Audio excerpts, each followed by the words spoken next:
All right, good evening. Welcome to the program. You're listening to the Soapbox. Whoa, just flashed back to my old music show. This is the Soapbox here on 90.9, 104.1 WMPG, Southern Maine's community radio from the University of Southern Maine. My name is Eric Poulin. Thank you very much for joining me this evening. This is a call-in show, so if you hear something you'd like to comment on, or if you have a question, then feel free to call in 780-4909. And we do have a guest this evening. I think he's calling in right now, speaking to Ed.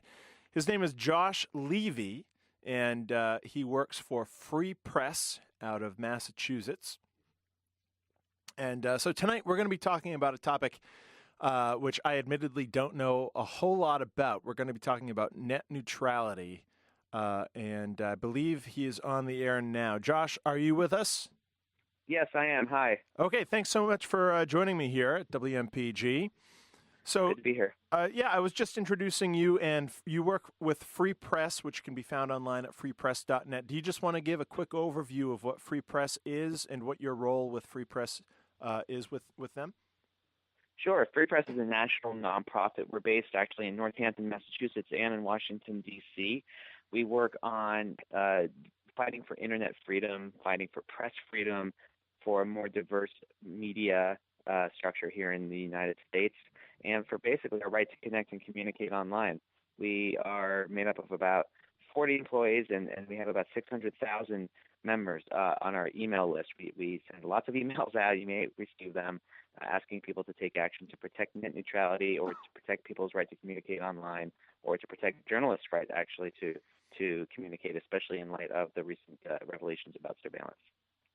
So, Josh, I thought maybe we could start at a really basic level, and I'd like to ask you how you see the internet functioning sort of in an ideal world, in an ideally sort of free and democratic world. What purpose do you see the internet serving?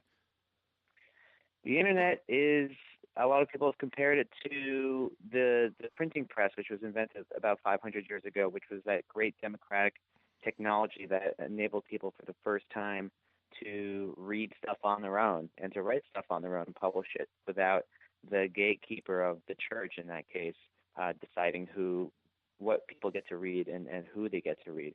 The internet is like the printing press times a million, right? So it did that for many, many millions more people, and it's been this, I think, on balance, this democratizing engine that allows people to connect to others in ways that we've never been able to before, to engage in politics in ways we've never been able to before, to represent ourselves without a gatekeeper or without any medium getting in the way. You know, if you recall, people like to talk about the golden age of television in the 1950s and 60s, when everybody huddled around the television sets. We all watched the same three channels and the same three shows. Well, there were a lot of people deciding who got to speak on those platforms and what we were supposed to be watching at that time. I don't see that necessarily as a golden age. I see a lot of representation being left out in that case. You had a lot of communities in this country that weren't being represented on television or on the radio at all, and the internet has given those communities the ability to represent themselves and to create their own media and to organize themselves for political change. And so I'm one of those people who sees the internet as this amazing vehicle for social change, for entrepreneurship and innovation. And while there is a dark side, we've seen governments, especially abroad, use it to crack down on dissidents and to stifle or attempt to stifle free speech and political speech. On balance, I think it's had an incredibly positive effect on our world. Josh, is there any way you could give us maybe a quick history of the evolution of the internet, because it was developed by the government, was it not? And then apparently along the way it was sort of commandeered by the people and became more of a democratic, institution. Is that accurate? Yeah. So the internet, or the protocols that lie at the foundation of the internet, were invented by a government agency, DARPA, a department of the Defense Department, in the late 1960s. And those protocols, which enabled computers to talk to each other, basically, and to create networks in which if one set of computers went down, that the network would kind of route around those computers that went down and talk to other computers to keep the network going. That led to what we commonly understand as the internet today, which is for the most part run by private companies. You have both what are called last mile providers like Verizon or Comcast or AT&T that deliver the internet to our homes from base stations basically in our communities. And then you have other companies, most of whom none of us have really heard of, that are providing these like backbone connections that provide these very high speed links from main centers around the country to these last mile providers. So most of that is being run by private companies, but until now, for the most part, those connections that are being created in order to create the internet have all been understood to be neutral in the sense that no traffic is being prioritized, no traffic is being blocked. It's very similar to the railway network that was built in this country a couple hundred years ago, in which you had private train companies running over these train lines that were open to any company that wanted to use them, and nobody had the right to stop a company from using those lines or force certain companies to use slower lines and everybody else to use faster lines, things like that. Okay, so that's a great analogy, Josh. And so I guess what is the equivalent to, or who owns the equivalent of the railway lines currently? Does the government own the connectivity of the internet right now, or are those owned by private corporations? I mean, the wonderful thing is, on the whole, nobody owns the internet, right? Because there are all of these smaller nodes or lines that are owned by private companies, but there are so many private companies that own the lines. And again, I don't mean necessarily the cable companies that deliver it to your house, but I mean the companies that are providing these connections and the interconnections that form this huge network, that goes not only across the country but around the world. So it's not really the government that owns that, but it has been historically the government that oversees the basic structure of that network, in the sense that the government ensures that all of these lines can connect to each other and that no one company can get in the way and stop certain lines from being connected or force certain lines to connect more slowly or to discriminate against whatever's flowing over those lines. Another comparison that we can make in addition to the railway is the phone system. Especially before AT&T became the monopoly that it was, there were thousands of phone companies around the country. They all eventually had to learn how to talk to each other because somebody in California wanted to talk to somebody in New Jersey, and if you were only using a local company in California that didn't talk to the New Jersey company, you couldn't call your cousin in Jersey. So they had to be forced to talk to each other, and eventually all of those companies were bought by AT&T, and AT&T was granted monopoly status so that it could provide these interconnections in a neutral way. So it said, fine, we'll be a monopoly, but the government will regulate us and force us to connect everybody equally.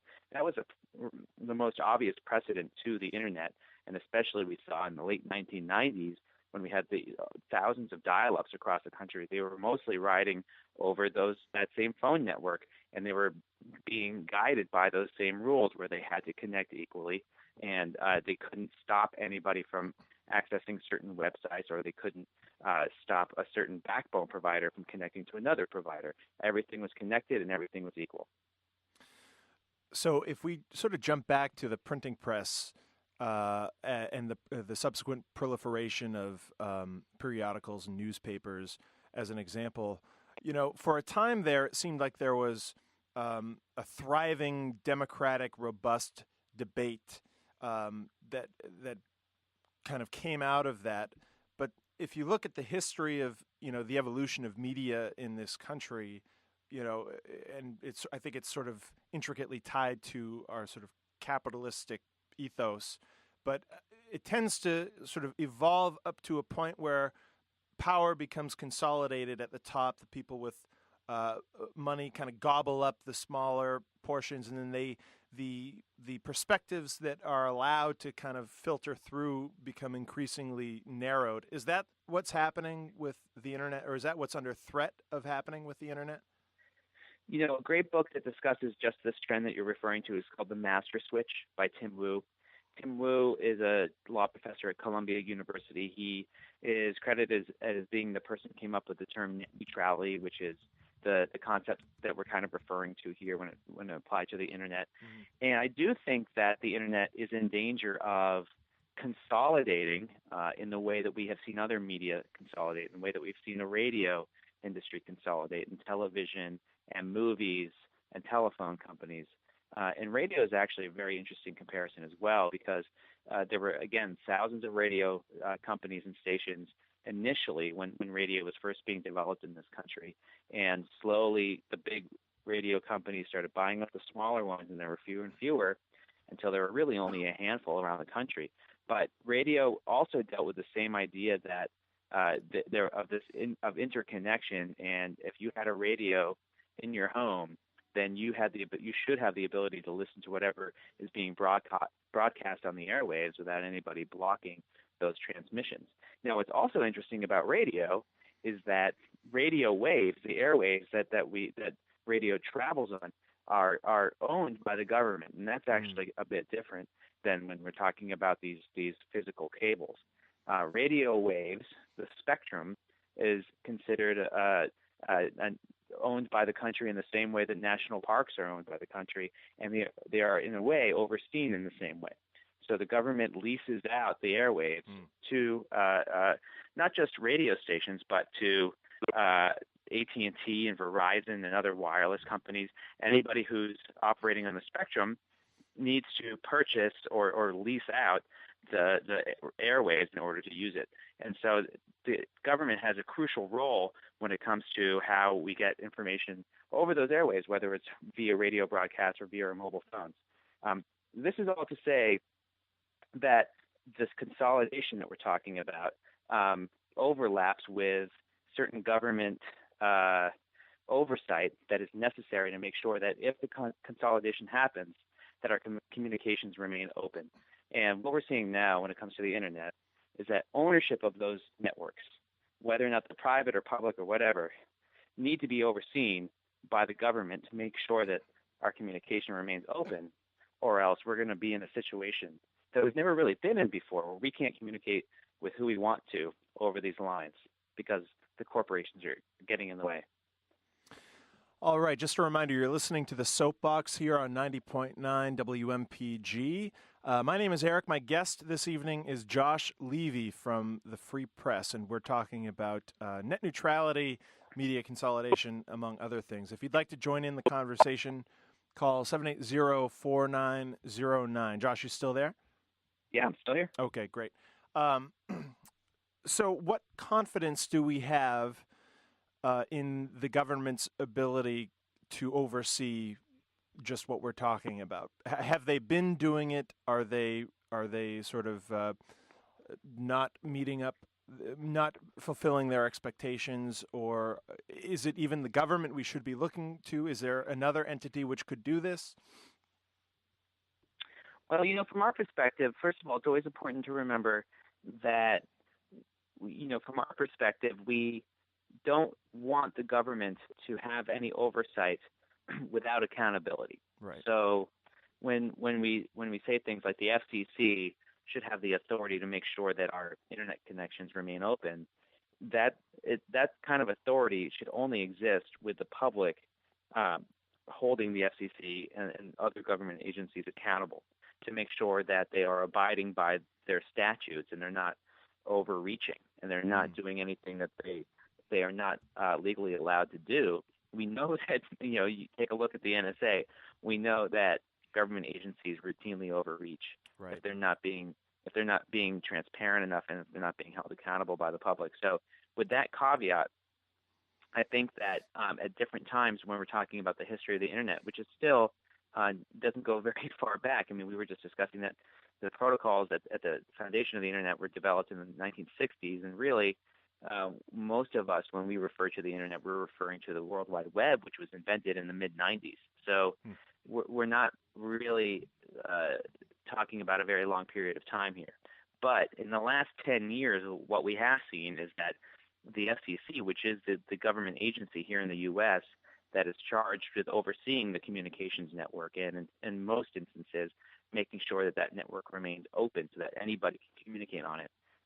The FCC has gone through a series of decision-making processes in which it has given up its own authority over broadband connections. It once had the authority to say that if you are connecting somebody to the internet, you cannot block their access, you cannot discriminate against the access, meaning you can't slow down content or you can't favor one video provider over another.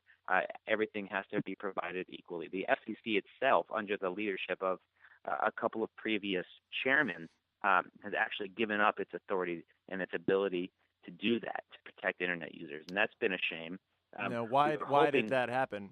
As if we need to ask, but why did that happen?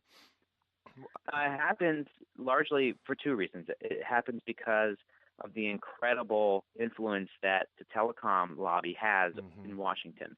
It has an incredible amount of influence over Congress, which oversees the FCC, and then more indirectly over the FCC itself. So you have the heads of AT&T and Verizon and Comcast and Time Warner Cable and others pressuring both members of Congress and the FCC to relax its rules and to allow it to undertake the kinds of schemes that it wants to in order to make more money, but which also hurt our ability to connect online. And you also have paid lobbyists. So you have hundreds of millions of dollars a year going to lobbyists who are spending every day on Capitol Hill lobbying members of Congress, getting them to relax regulations so that they can do what they want. So that's one reason. The other reason is, and this is related to reason number one, is that the political will of a couple of successive FCC chairmen has been inadequate. When faced with a decision to reclaim the authority that the FCC under law has in order to protect internet users, especially the previous chairman, Julius Genachowski, chose not to do so. And that leads us to where we are today, and I think why you and I are talking. Last week there was a court decision in which the FCC's net neutrality rules that were passed in late 2010 were thrown out because they were passed in the wrong way. They were passed in the wrong way because FCC Chairman Julius Genachowski, who was chairman at the time, was unwilling to classify broadband communications as a communication service under the Communications Act, which is the law that created the FCC and that created the modern communications law that we have. He was unwilling to reclassify it in a way that was necessary in order to pass net neutrality rules. Yet he passed those rules anyway, and the minute he did, many people in the community, us included, realized that those were probably not going to hold up in court because they were not passed in the right way, and that is exactly what happened. They were thrown out. And he did not move to reclassify largely because of a lack of political will to do so. He knew he would be getting a lot of flack from the industry for taking such a bold step, and he failed to take that step. And the rules that he wanted to pass so that he could say he passed net neutrality were thrown out. And so now here we are back to square one, where now the kind of status quo on the internet is anything goes. Verizon can block whatever website you're trying to reach. They can favor one video provider over another. If there's a startup that's trying to compete with Netflix, trying to compete with Verizon's own offering, Verizon can simply slow down that startup's speed so that it's harder for you to download that video, but it's easier for you to download the video from Verizon. It can also do a lot of other more nefarious things, like block your ability to attach certain applications to its network. It could block your ability to speak on its network at all if it feels like it. And while it may not do that today or tomorrow, it is legally able to do so without any repercussions. So currently there aren't any legislative safeguards protecting our right. I mean, it seems like these would be encroachments onto our constitutional rights for freedom of speech and expression and the right to privacy. These, to your understanding, those wouldn't stand in court to sort of protect against some of these abuses that you're talking about? I think it's possible that they could if somebody wanted to launch a lawsuit against a company for taking certain action. I mean, here's some examples of even when we did have those rules that were just thrown out. They were weaker on the mobile side. They didn't protect websites and content in the same strong way that they did when it came to a wireline connection, like the one that connects your laptop or your desktop to the internet. Even so, you still had companies breaking the rules. You had, for example, AT&T choosing to block FaceTime on people's iPhones when they were trying to connect to it over 4G connections, unless people upgraded, quote unquote, to a more expensive plan. That was a direct violation of the existing at that time net neutrality rules. You had Verizon doing a similar thing where they were blocking certain applications from app stores because they didn't want those applications to connect to their network. So we've seen that there's a willingness to do this, and if somebody at that time had chosen to sue, they may have been able to make this free speech argument, as I think you're implying, or possibly a privacy argument. But that is a much steeper hill to climb than the one simple thing that we can do to restore net neutrality and restore the notion of free speech on the internet. And what that is to get the FCC to do what I mentioned they should do before, which is to reclassify broadband and to pass new rules that would hold up in court because broadband access has been reclassified as a communication service by the FCC. Now, what's interesting is this court decision, in the decision, the court actually laid out this path for the FCC. They said, we don't disagree with net neutrality. What we're doing is throwing out these rules because you pass them in the wrong way. You failed to classify broadband in the correct way in order for you to pass these rules. If you want to pass rules like this in the future, you must reclassify broadband to do so. So that's all we're asking the FCC to do, is to do that so that it has basic authority. Again, we don't want FCC to run away with its regulatory authority. We just want to do what we think is in the interest of the public interest and to protect internet users from the abuses of big companies like Verizon and Comcast and AT&T.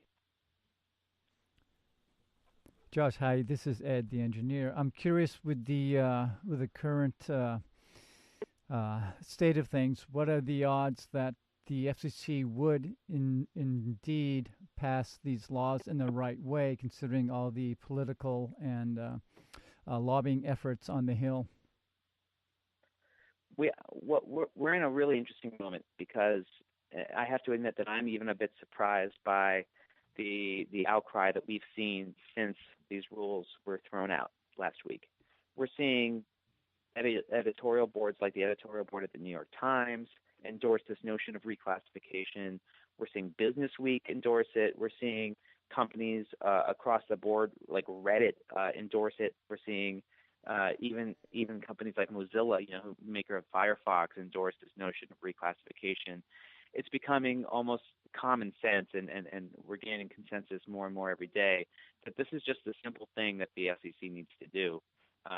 And I think that we're in a really good political moment to be able to provide cover for the FCC so it can go ahead and do the right thing without getting too much blowback. So I definitely think it's possible. It's also so early in this process that I think the public and activists that we generated, through Free Press and other organizations as they've reached out to the public, it's been so loud and the volume has been so deafening that industry now has to really play catch up when it tries to argue its point, by spending a bunch of money to get people to convince Congress and the FCC that it shouldn't reclassify.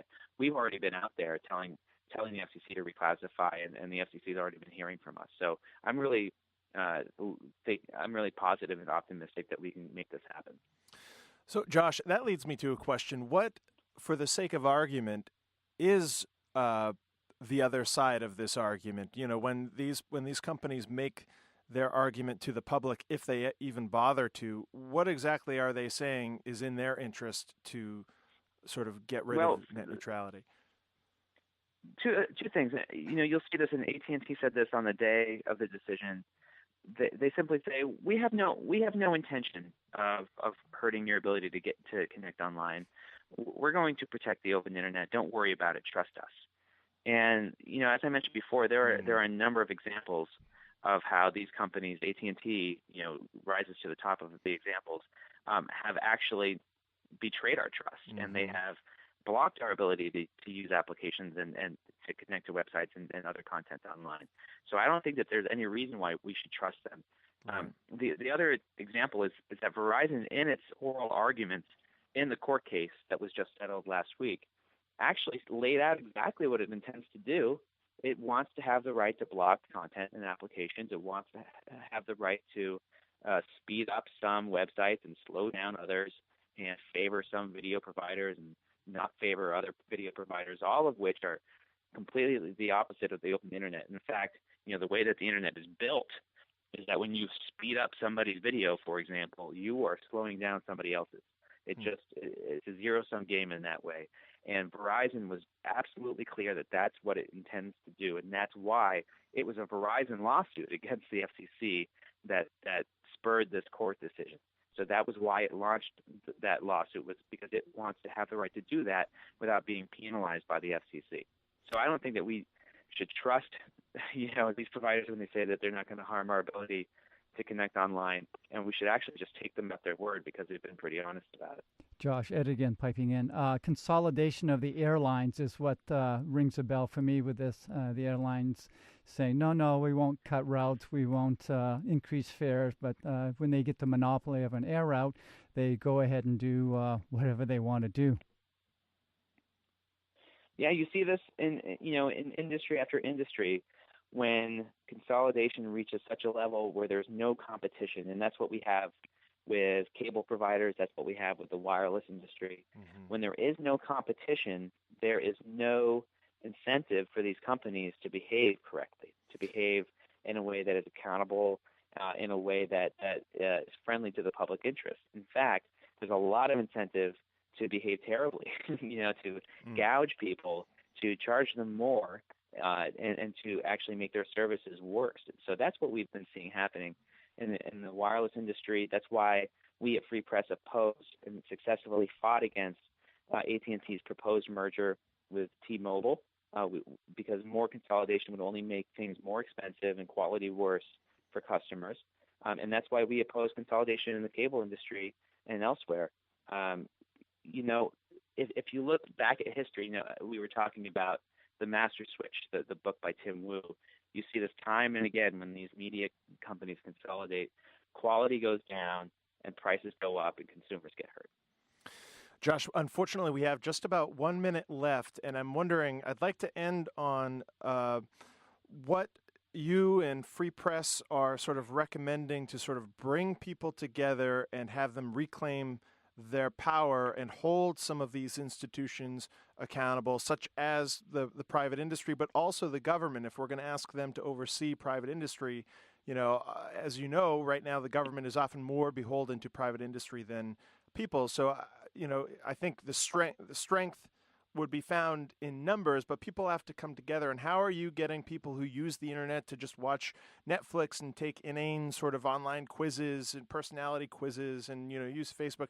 How are you mobilizing people and getting them to understand that this is actually a vitally important issue, and what can they do to help out? The number one thing that people can do, as I mentioned before, is to pressure the FCC to take this bold step to reclassify broadband connections as communication services. If you go to SaveTheInternet.com, that's our campaign site for this issue, you'll find a ton of resources that will give you more information about net neutrality and the FCC's authority. You'll find an action that you can take, which is to sign a petition that will urge the FCC to take this bold step. More than 100,000 people have already signed our particular petition, and then we have other friends who are also running the same actions. We have more than 500,000 people around the country who have taken action on this issue, which is huge and really speaks to how important this issue is and how emotional people are getting about it. So go to SaveTheInternet.com to learn all about it and then to take action. And then there's a number of other things that you can do. You'll find a lot of those things laid out there. Okay, Josh, I'm so sorry we've got to cut this short, but I hope we can keep in touch. I'd like to have you on again sometime in the future. This is really an interesting and important conversation. So thank you, Josh Levy, for being here. Thank you so much, guys. All right, and you can find out more at freepress.net. Thank you for listening to the Soapbox here on WMPG. My apologies for Byron going over a couple minutes, but do stick around for his show. It is fantastic. Thank you to Ed for engineering. Have a wonderful night.